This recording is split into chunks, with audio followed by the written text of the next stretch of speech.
Good morning everyone. I am Jyoti, nursing clinical instructor at RPI university.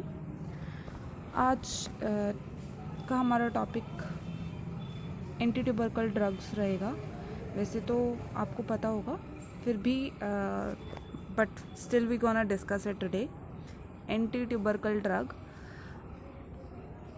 which we divide in two parts, our first line drug and second line drugs. Okay, and what is the difference between first line drug and second line drug is this: first line drug are more effective and have less side effect, and we use second line of drug when there is multi drug resistance, which means when you take first line drug but you got resistant to it, then you have to use some other drugs to cope with the situation. Okay, then comes into the role our second line drugs. Okay, so our first line anti-tubercle drugs are isoniazid, rifampicin, ethambutol, pyrazinamide.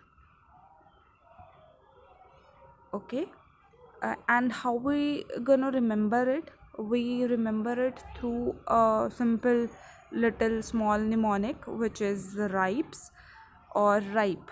Okay, R means rifampicin, I means isoniazid, P means pyrazinamide, E means ethambutol.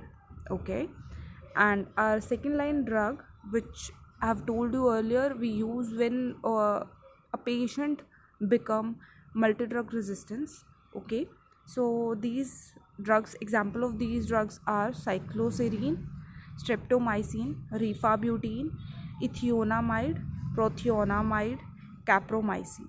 Okay, but in if you see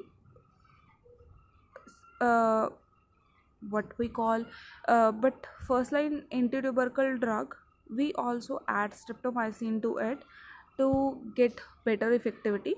Okay, so these are the anti-tubercle drugs we have discussed, and difference, please keep the difference in mind between first line drug and second line drug, which is first line drugs are more effective and have less side effect, and second line anti-tubercle drugs are less effective but more have we could say less effective. They are effective but have larger side effect, and they are expensive. So here we gonna close our today's topic. Okay, I hope you learn something new, something better. Thank you very much.